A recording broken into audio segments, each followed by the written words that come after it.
Je me baladais comme ça quand par hasard un four m'a appelé. Ouais, je vous jure, un four. Ouais.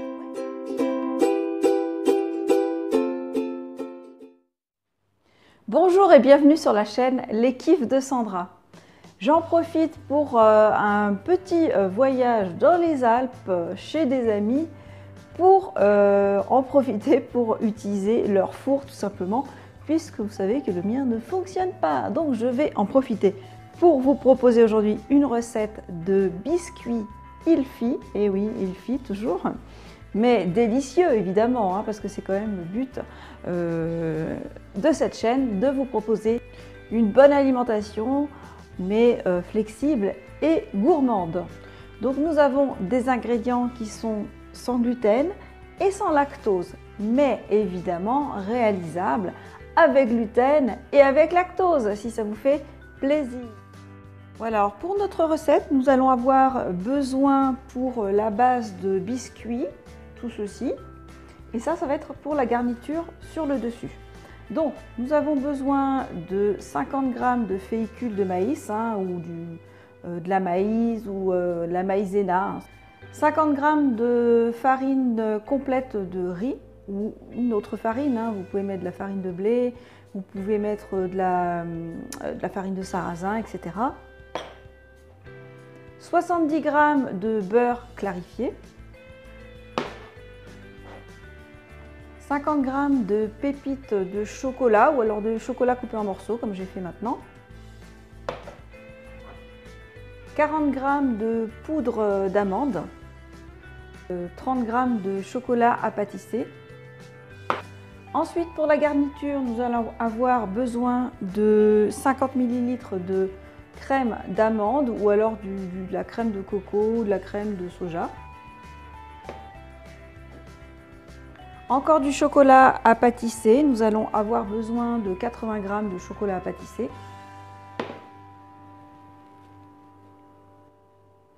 Et 60 à 70 g de noisettes hachées. À la place de la poudre de noisettes, on aurait pu aussi utiliser de la poudre d'amande si vous n'en avez pas.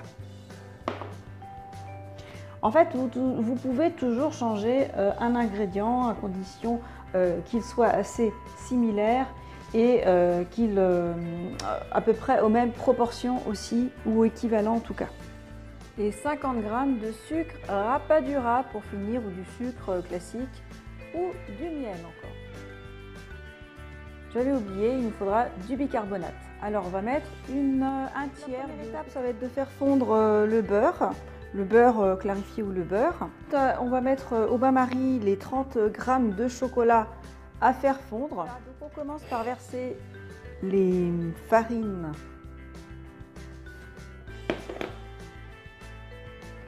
la farine et la fécule, ou alors si vous avez envie de mettre 100 g de farine de blé à la place de 50 g de farine de fécule et 50 g de farine de riz, bah, vous pouvez évidemment. Hein.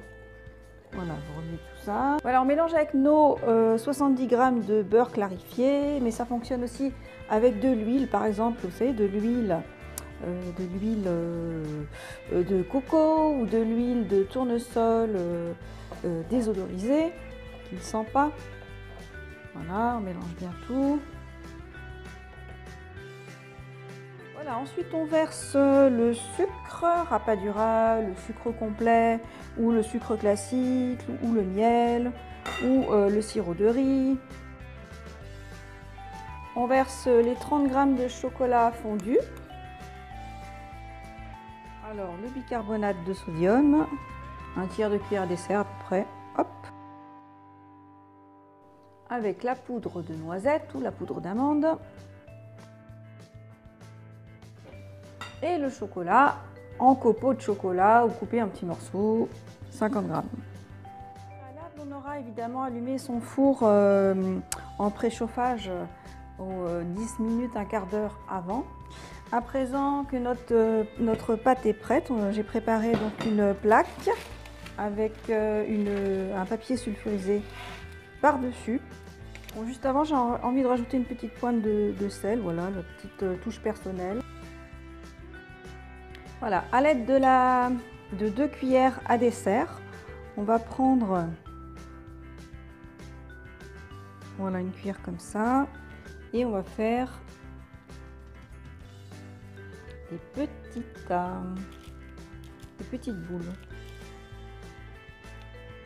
des petits ronds, comme ça. Allez. Voilà, reste plus qu'à enfourner 12 à 13 minutes à peu près. Hein. Vous allez surveiller évidemment votre cuisson. À 160 degrés, c'est parti!